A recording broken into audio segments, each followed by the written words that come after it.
For more than 2 weeks, they've been camping out in New York's financial district, drawing their inspiration from the Arab Spring. America's Occupy Wall Street movement is now spreading across Main Street, USA. Protesters have now taken over a square in Washington, D.C., within sight of Congress. In his first comments about the growing movement, US President Barack Obama says the protesters are expressing frustration with the financial system. But as North America correspondent Craig McMurtry reports, they're also fed up with Congress and the White House.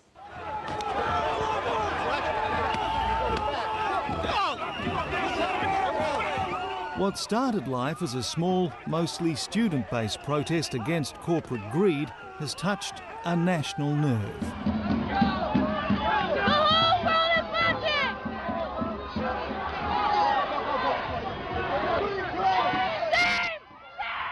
Confrontations with police captured on webcams, live feeds on social network websites are drawing bigger crowds to Wall Street's Sleep Out.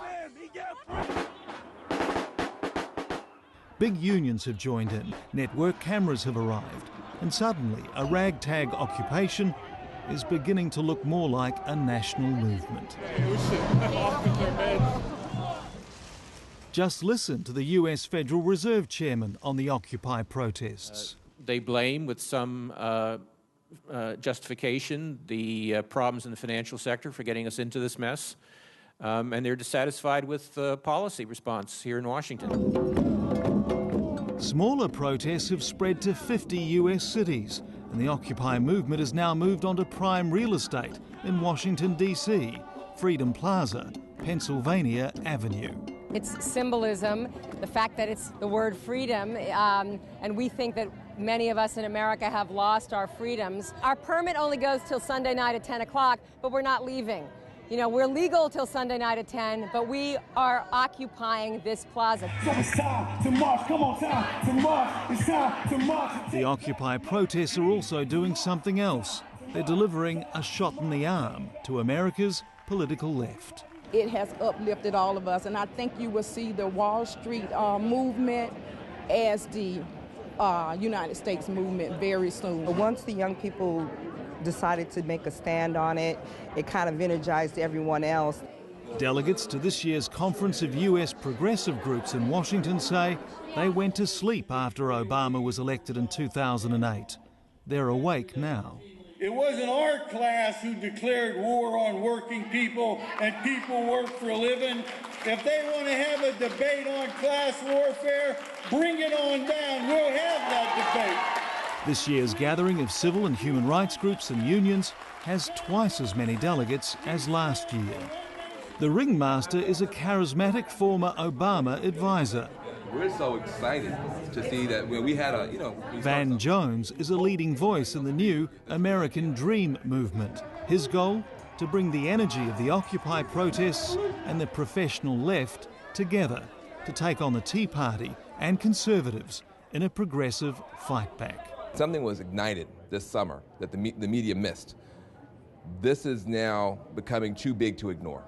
And what you're going to see going forward between the Occupy Wall Street movement and the American Dream movement is a rising tide of protest and a rising tide of concern from ordinary Americans who are saying, listen, Wall Street and D.C. are off the rails.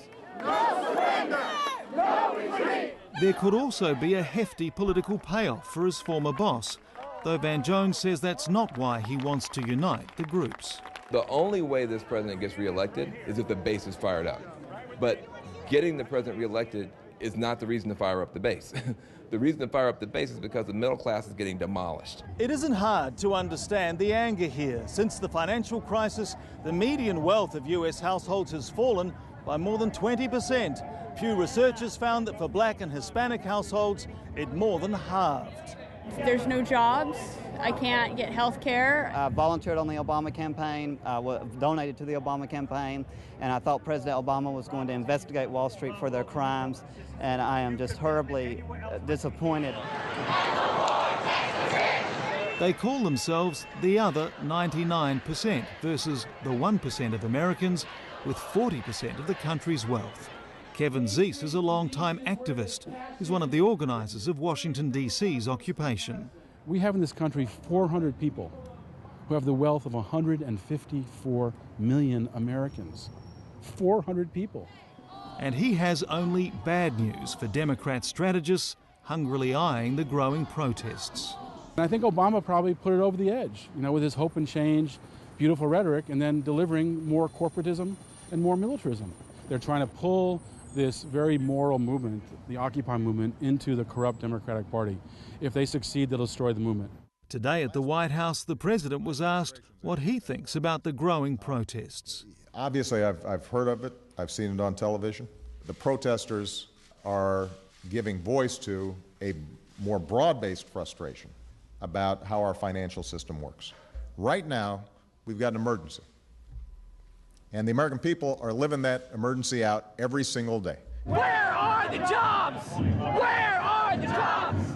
Chaotic and noisy, some of the protesters believe the Occupy cause could be the start of a new, independent political movement in America.